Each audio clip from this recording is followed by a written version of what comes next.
When you farm, you know your land like the back of your hand. What makes your machinery tick? How, when, and where to put down roots? And what it takes to produce. Your expertise is farming. At Workplace Safety and Prevention Services, keeping you and your people safe is ours. For free health and safety resources and tailored safety solutions, visit WSPS.ca.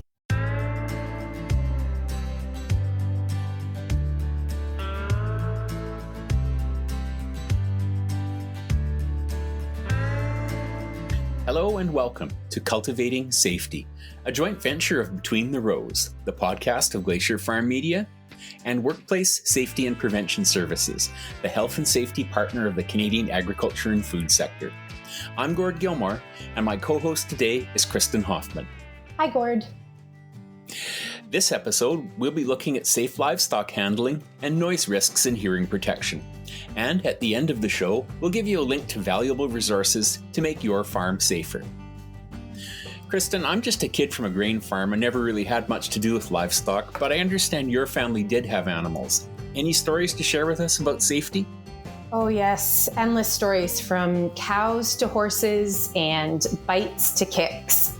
Actually, a beef farmer in my network was pushed by one of his cows into a wall of the barn and broke most of his ribs. You can appreciate the amount of time that recovery would take and time away from the farm. And that's why I respect large farm animals right there. Poor livestock handling often results in incidents, so it is important to know the risks and use safe practices. Actually, 1 in 5 farm injuries in Canada are livestock related, and many of those are related to cattle. Understanding what the animals see and how they behave can prevent injuries. Sheila James is a beef farmer and consultant with WSPS. As a respected authority and trusted source, Sheila lends her expertise to many organizations in the agriculture sector. Sheila joins us to discuss cattle handling. Welcome, Sheila. Hi, Kristen. Sheila, tell us about yourself and the path that led you to WSPS. Well, like you mentioned, I've been working with beef cattle all my life. Actually, I've worked with beef cattle across Canada, United States, France, Australia, New Zealand. And then, did I ever tell you the part, Kristen, that I used to be a paramedic in New York for 8 years? Were there a lot of cattle there? No. No. And then my dad was in a tragic farming accident. I raced home to be at his bedside. And from that, I learned the impact of what a farm accident and injury can do to the injured person and the family. And having seen so many accidents and injuries as a paramedic, I am just passionate now to try and prevent those things from happening to other farmers. And Sheila, you certainly have worked with a number of organizations in the sector over the years. Tell us about those experiences. What have you done with those organizations on cattle handling?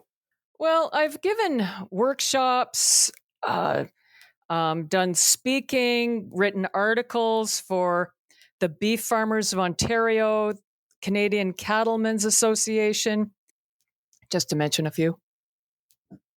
Can you tell us a little bit about the kind of stakes we're playing with here? I know instinctively a large animal is going to be a dangerous thing to be working around. Can you tell us what kind of incidents can happen? Oh, yes. People can get kicked. People can get pushed by cattle, knocked down, stepped on. Bunting. Bunting is the word that means the cow or bull puts their head to you and can really injure and kill you. Cattle can pin you against something. You can be crushed. Then there's rope burns that you can get, and there's so many more. That's just to mention a few. Kind of makes me wonder why anyone would want to work with cattle, to tell you the truth. Can you tell us a little bit, though, about what sort of characteristics then that we should understand if we're going to go out and work with cattle that can prevent this? Cattle have sensitive hearing. I would suggest that don't shout when you're working around the cattle, because loud and sudden noise agitates and scares the cattle. Also, cattle have poor depth perception. They can't see behind themselves. I don't know if you noticed, but I have eyes on the front of my skull, whereas cattle's eyes are more to the side of their skull, which means that they can see things approaching them from the front and the side, but not too well directly behind them. So if you approach a cow from directly behind her, she doesn't see you coming, she may be startled and kick you. Much like a blind spot then for the cattle. Yes. So when you come up behind an animal, a cow, speak to the cow when you're approaching them, and then watch their ears.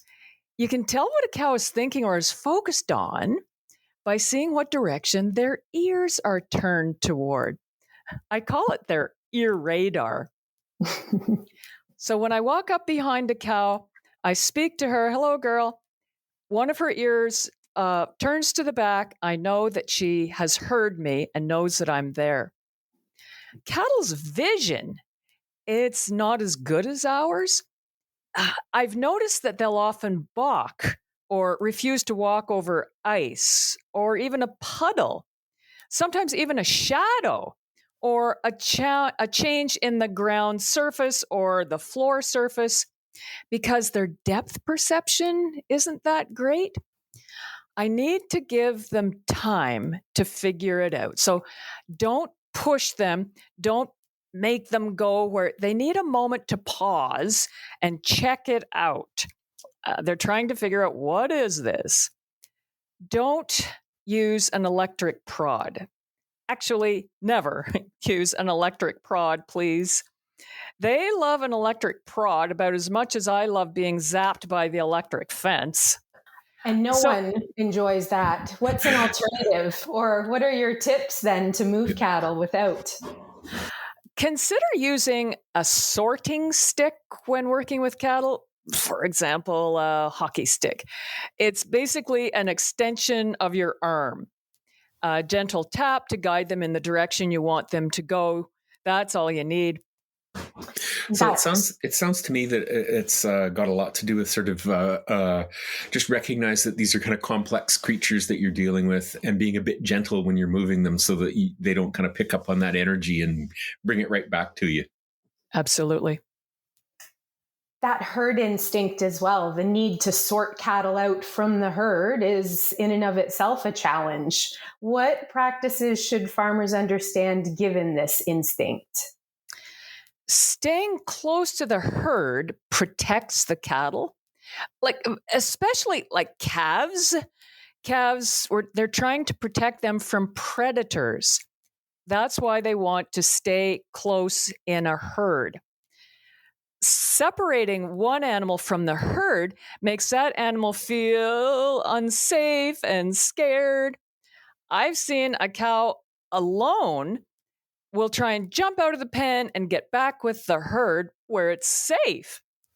So if you need to separate or transport a single animal, consider putting a buddy cow in with it to keep it calm and prevent it from trying to escape back to the herd. You know, on that mention of the relationship between cows and their calves, I remember a few calves that were not ready to leave their mum or the farm and had not worn a halter until the day they arrived at the fairgrounds and walked into the show ring, and then made their escape. What are your tips for halter breaking and preparing for showing, and perhaps especially those calves that are leaving for the first time? Practice, practice, practice. Cattle do well with routine. Practice leading them at home and practice them with the loud noise, because once they get to the fair and there's a midway going and there's all kinds of activities, what I do is when I'm preparing them, practicing for a show, I have a radio in the barn and I have it cranked up as loud as I can to get them used to the noise. Bring the carnival to the barn. Yes. Yes. What other practices should farmers understand in general when working with cows and calves? When a cow is in heat and jumping, we should exercise extreme caution that we don't get trampled. The cow is not thinking about you and might run over you in her hormone frenzy. Also, when a cow is calving, sometimes she will chase you away from her newborn calf to protect it. Several farmers have been killed this way, so be always cautious when the cow is calving and has that newborn calf.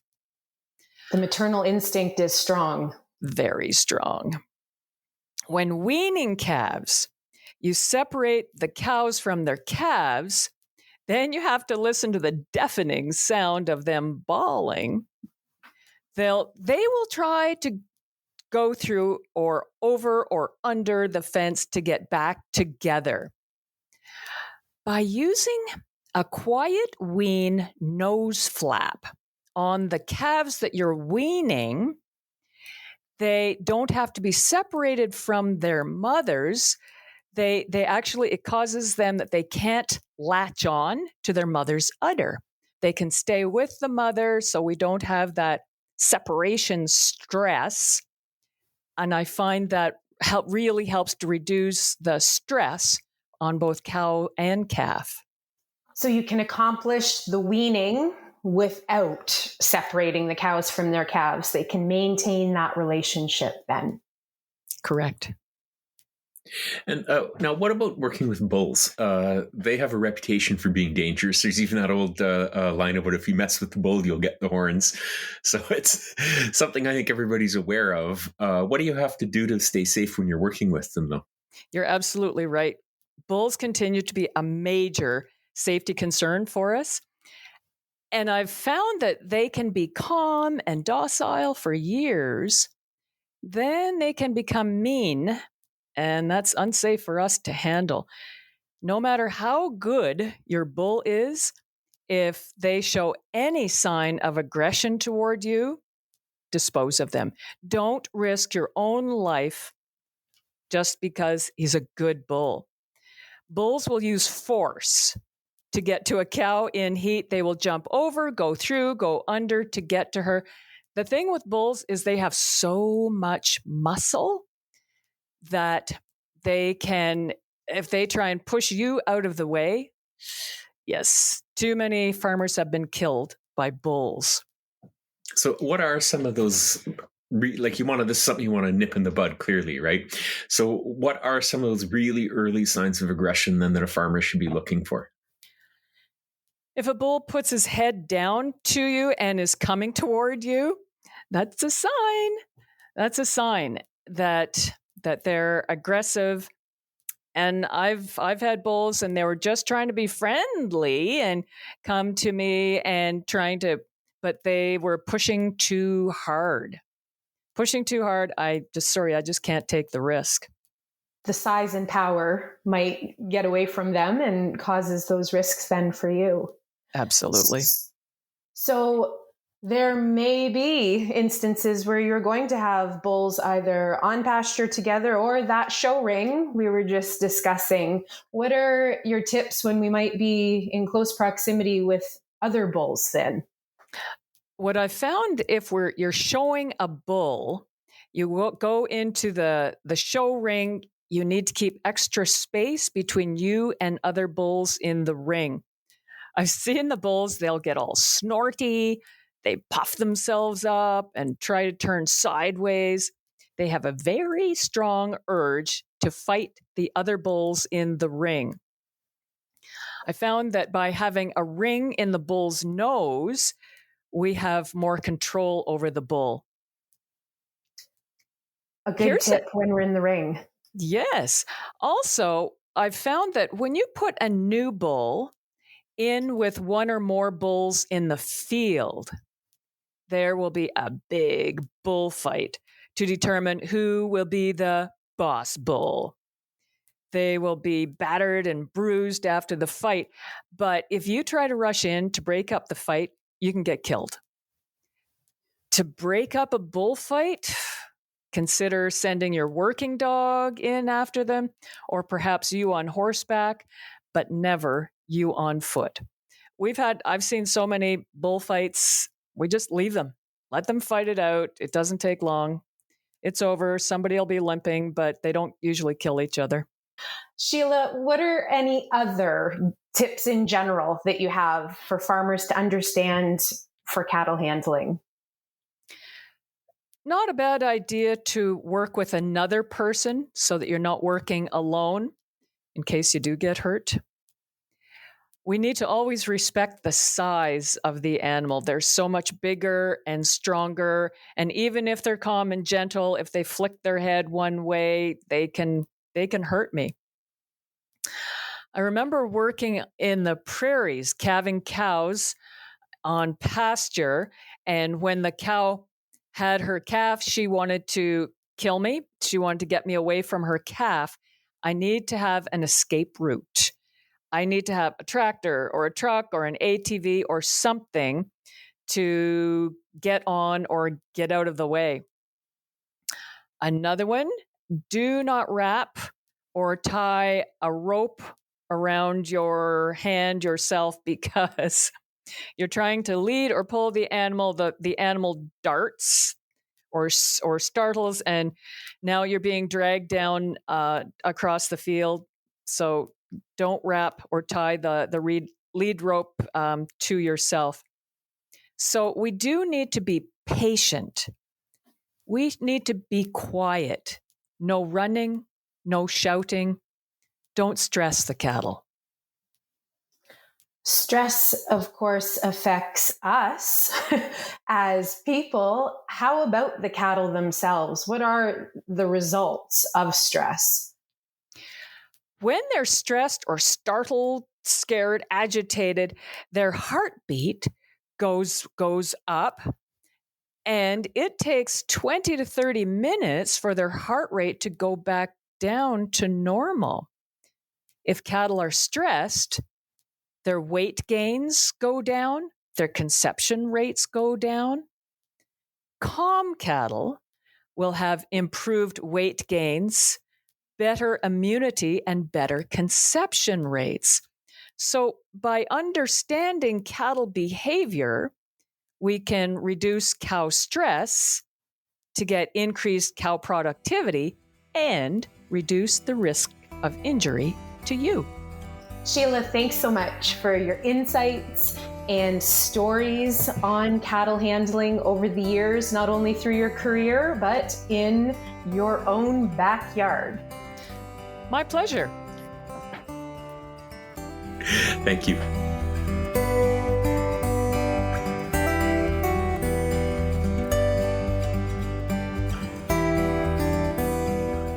You're listening to Cultivating Safety, a joint venture of Glacier FarmMedia and Workplace Safety and Prevention Services. We're your hosts, Gord Gilmour and Kristen Hoffman. Anyone who has ever worked on a farm knows that it can be a noisy business. Yeah, I know I've certainly operated some loud equipment over the years. At the time, I wasn't always one to wear hearing protection and ear protection. I get a bit older, though, and I'm really starting to regret that. Kristen, were you an earplug wearer, or were you a bit more short-sighted, or maybe foolhardy, as some might say, like I was? I may have been foolhardy, but I am in safety for a reason. So I'm proud to share that I have been an earplug wearer, but I am sure I have not always done so correctly. Is that too lame? Is that okay to actually say that I am an earplug wearer? No, okay, I didn't want to lie through my teeth. That's actually what we want to talk about, is that we should all be earplug wearers, right? Okay. Like I say, I really regret it. I find that my hearing is just getting worse and worse as I get older and older, and I'm sure it's a combination of loud farm equipment and loud concerts, and I just wasn't, Oh, I'm sorry. We'll have to let my dog yell for a minute. Exactly. Speaking of unwanted noise. Nuisance noise, but adorable noise.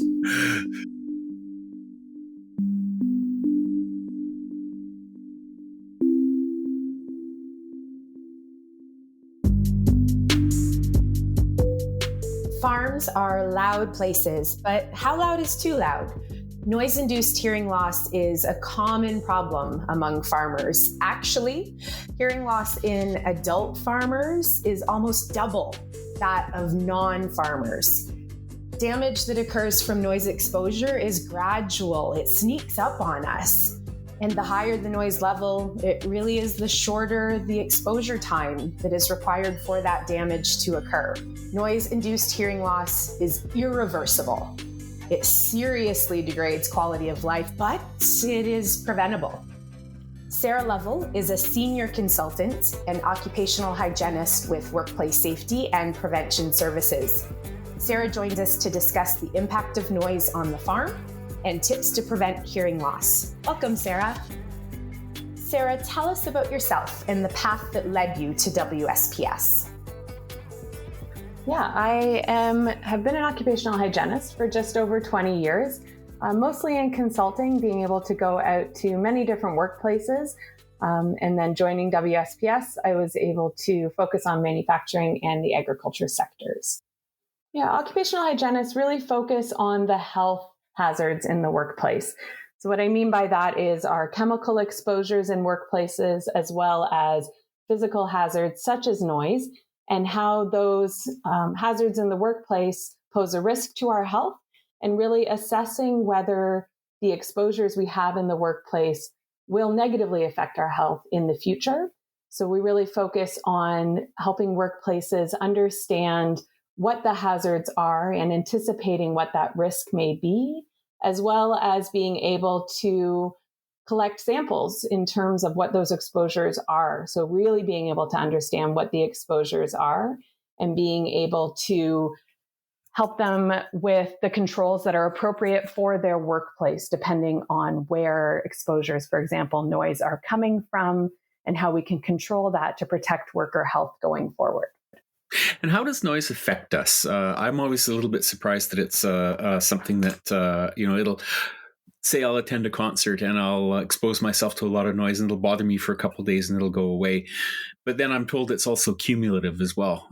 How does it affect us over the short term and long term? The example about a concert is the reason that it may not damage your hearing permanently is that your body has the ability to bounce back after certain events. However, having long-term exposure to high levels of noise in our lives and in our workplaces really doesn't allow our bodies to recover. So it was more the open cab swather than the AC/DC concert then? Yeah, and from what I've been told in the ag industry, it can also be those the pigs screaming in the background or squealing in the background that can really cause those high level of noise exposures that really may cause something that's actually called tinnitus, which can be that ringing in our ears that may go on for a few days. And unfortunately, for some people, it can go on a lifetime as well. Yes, pigs are sources of high levels of noise. What are other examples in this sector? So some of the noise levels we may encounter include the tractors that we're using. Depending on the load that we're carrying behind the tractors, that could also increase kind of the how hard the motor is running and how loud that may get. Again, I've already mentioned that it could be the clamoring of equipment or materials that we have. We may also have compressors, or we may need to use tools, hand tools, chainsaws. Pneumatic tools really are a high level of exposure. If any workplaces have compressed air or pneumatic tools that they're using with airlines, those really pose a high level of risk in agricultural setting as well as other industries as well. Of those examples, are there some that would give farmers an idea of what a safe level of noise might be? Yeah, so the rule of thumb that we use is that if we have to start raising our voice when we're talking to someone about a meter away from us, or a couple feet away from us, that's really where we have to start thinking, this noise could be hazardous to my health. And that really is kind of the litmus test that we use when we do a walkabout. Beyond that litmus test, are there other methods that farmers could use if they want an exact number or an assessment of the exposure? In the age that we are in of technology, there are many different apps that we can download. My caution is that they are not all accurate. We can't rely on something that's not calibrated to ensure that we have an accurate reading of noise. But if somebody had one on their phone and they wanted to use it, you could see how maybe noise moves within the workplace and be able to walk through the workplace or when we're doing different activities to identify maybe when noise is increasing. And it might give you an idea of what noise is, but we wouldn't necessarily be able to say that's an exact measurement. But there are many a noise app on phones. ACGIH, which is the American Conference of Governing Industrial Hygienists, does have one that we can download that may be a bit more accurate, and that may be one to look for within the world of apps. So in this sector, a bit of noise is going to be unavoidable as you go about your work. What should farmers be doing to prevent hearing loss? Should it be something as simple as pulling out the earplugs a lot faster than people do? What's your take on that? I think the biggest thing we can think about is anticipating when the noise will happen so that we don't pull out the hearing protection too late. To be able to identify areas that will be noisy and making sure people are equipped to respond to that. So all I mean is that we can be exposed to a short duration of noise that may not be harmful to our health. But if we're in that area for an entire day, then we may need to put on the hearing protection. So the amount of time we're exposed to noise can also influence what we would call our daily exposure. Hearing protection is the one we rely on most of the time, especially in agriculture where the noise isn't avoidable. We're not able to install sound dampening barriers, for example, when we have a tractor that we're working on, right? We don't have those engineering controls available to us.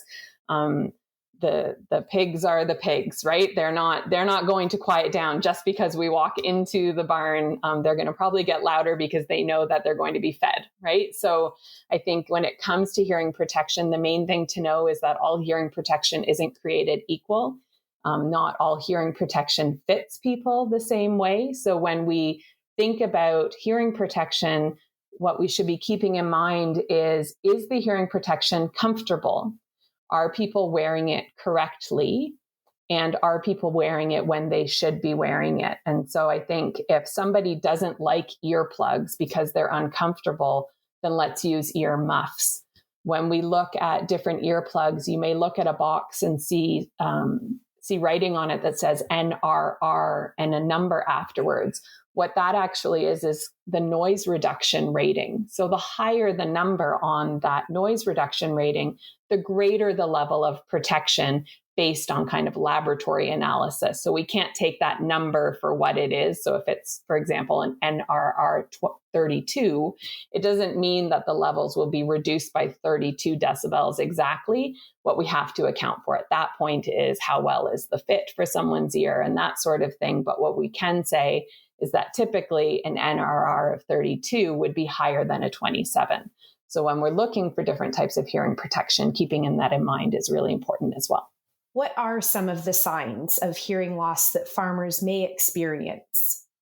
I think some of the earliest signs really are similar to what we experience as we're aging. So it's that asking people to repeat themselves a bit more often than we maybe did before, or we have family members that say, did you not hear me when I said, and that's not just going back to the individual relationships maybe we have with people living in our households where we can easily zone them out. It's a recognition that, right, I really didn't hear them saying that.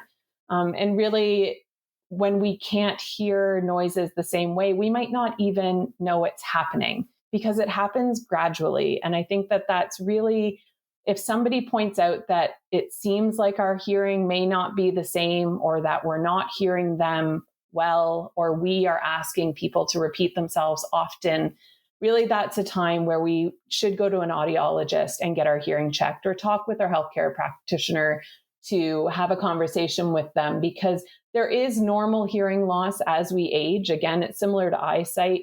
We don't stay perfect forever, because we're all perfect when we're young, right? We don't stay perfect forever as we age. Things do start to go, but there is definitely, from workplaces and farming in particular, a higher risk, as Krista mentioned earlier on, to hearing loss being a reality of the job, but it's preventable. And so we really need to be able to understand what's happening with our hearing early on, to be able to get the support. And even our audiologists can help us with what's the right hearing protection for us to keep us safe going forward. And should farmers and their employees be getting regular hearing tests? Yeah, it is not prevention to get hearing tests, but what it allows us to know is there a problem? So we can check the noise levels in the workplace, we can implement controls, but what audiology and hearing tests really help us understand is, are those controls working? Are we adequately protecting our workers? Is the hearing protection we're providing them fitting them properly and protecting their ears? So I do encourage people to go for regular hearing tests. There's no regulated period or frequency that we need to go for hearing tests, but especially if we notice something's going on, or if we notice something personally, that's a time to have a conversation. The challenge with health hazards is not everything can be seen. So sometimes our employers may not know that we're struggling.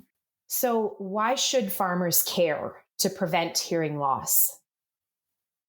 I think it comes back to who we are as humans. It's one of our senses, and it's one of the ones that allow us to communicate with others. And so oftentimes when I'm doing training sessions, the way I approach it is I ask the room to close their eyes. So if people wanted to do that now, and think about really a situation or a sound that puts a smile on their face. So whether it's playing in the backyard with your grandkids, or whether it's sitting by the lake and cracking open a drink and being able to listen to the birds flying overhead, and then really settle into that moment.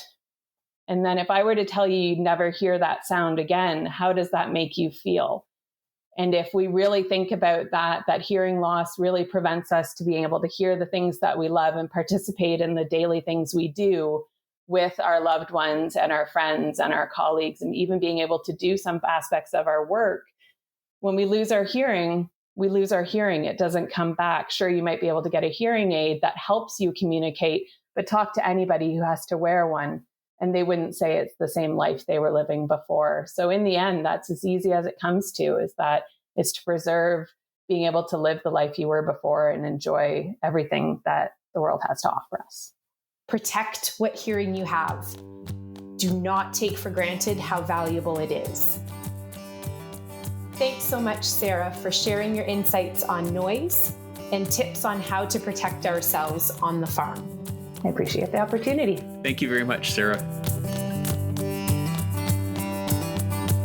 That's another episode of Cultivating Safety, a joint venture of Between the Rows, the podcast of Glacier FarmMedia, and Workplace Safety and Prevention Services, the health and safety provider to Canada's agriculture sector. You can find more information on both topics we've covered today by visiting WSPS's website at wsps.ca/Between the Rows, all lowercase, all one word. Once again, that's wsps.ca/Between the Rows.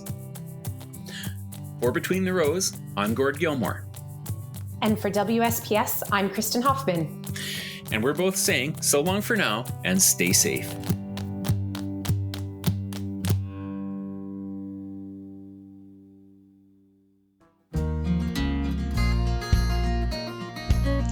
When you farm, you know your land like the back of your hand. What makes your machinery tick? How, when, and where to put down roots? And what it takes to produce.